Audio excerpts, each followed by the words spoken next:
Hey guys, welcome back to my channel Cookcooking. இன்னைக்கு நம்ம பார்க்க போகிறது கேபேஜ் பொரியல் எப்படி செய்கிறத பற்றி தான் இந்த வீடியோவில் நம்ம பார்க்க போகிறோம். வாங்க வீடியோக்குள்ளே போய் பார்க்கலாம். முதல்ல இங்கே நான் 100 கிராம் பாசிப்பருப்பை எடுத்திருக்கேன்.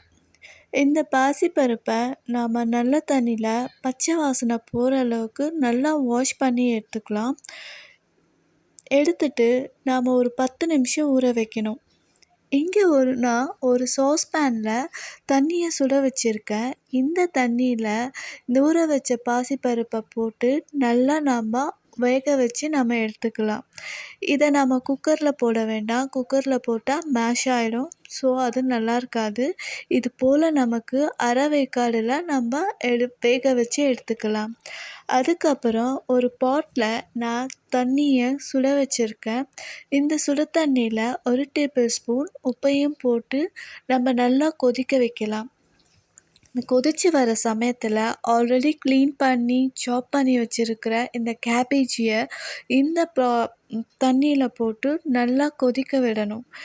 ஜஸ்ட்டு ஒரு கொதி வந்தாலே போதும். இறக்கி வச்சுட்டு நம்ம ஒரு ஸ்ட்ரெயினரில் இதை வடகட்டி அதற்கப்புறம் இந்த கேபேஜில் பச்சை தண்ணி இல்லைன்னா கோல்டு வாட்டர் போட்டு நல்லா வாஷ் பண்ணி நல்லா பிழிஞ்சு எடுத்துக்கணும்.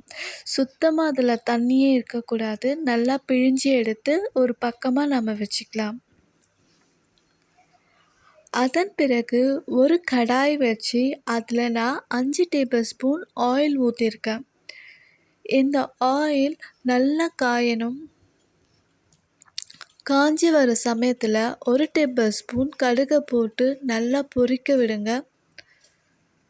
கூடவே 2 பச்சை மிளகாவை இங்கே நான் கட் பண்ணி வச்சுருக்கேன். அதையும் சேர்த்து நல்லா வதக்கிக்கோங்க. இது ரெண்டும் நல்லா வதக்கி வர சமயத்தில் நான் இங்கே 2 டேபிள் ஸ்பூன் உளுத்தம்பருப்பு எடுத்து வச்சுருக்கேன். அதையும் இதை சேர்த்துக்கோங்க. இது நல்லா ஃப்ரை பண்ணிக்கோங்க. கூடவே 2 டேபிள் ஸ்பூன் கடலைப்பருப்பையும் சேர்த்துக்கோங்க. இவங்க எல்லாத்தையும் நல்லா மிக்ஸ் பண்ணிக்கோங்க. இந்த பருப்பு நல்லா கோல்டன் ப்ரௌன் வர வரைக்கும் நல்லா வதக்கிக்கோங்க.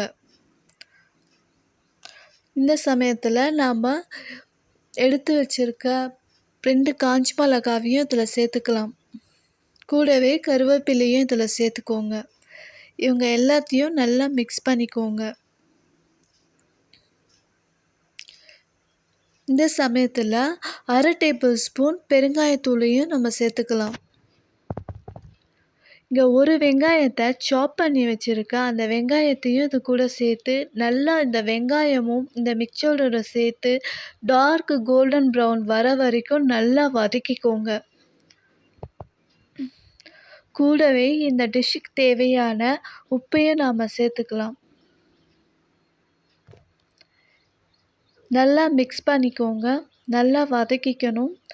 கூடவே நம்ம கட் பண்ணி க்ளீன் பண்ணி வச்சுருக்கிற கொத்தமல்லியும் இதில் நம்ம சேர்த்துக்கலாம். இவங்க எல்லாத்தையும் நல்லா மிக்ஸ் பண்ணிக்கோங்க. இதில் நாம் எவ்வளோ வதக்குறோமோ அந்த அளவுக்கு டேஸ்ட் கிடைக்கும். 1/4 டேபிள் ஸ்பூன் மஞ்சள் தூளையும் நம்ம சேர்த்துக்கலாம். நல்லா ஃப்ரை பண்ணி கலந்துக்கோங்க. கூடவே நம்ம வேக வச்சிருந்த பாசிப்பருப்பை இந்த சமயத்தில் இங்கே நம்ம நல்லா சேர்த்துக்கலாம். இதையும் இந்த மிக்சரோட நல்லா கலந்து வர வரைக்கும் நல்லா ஃப்ரை பண்ணிக்கோங்க.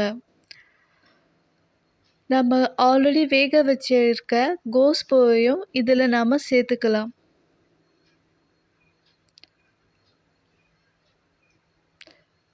இந்த மிக்சரோட இந்த கோஸ் நல்லா சேரணும். நல்லா கலந்துக்கோங்க.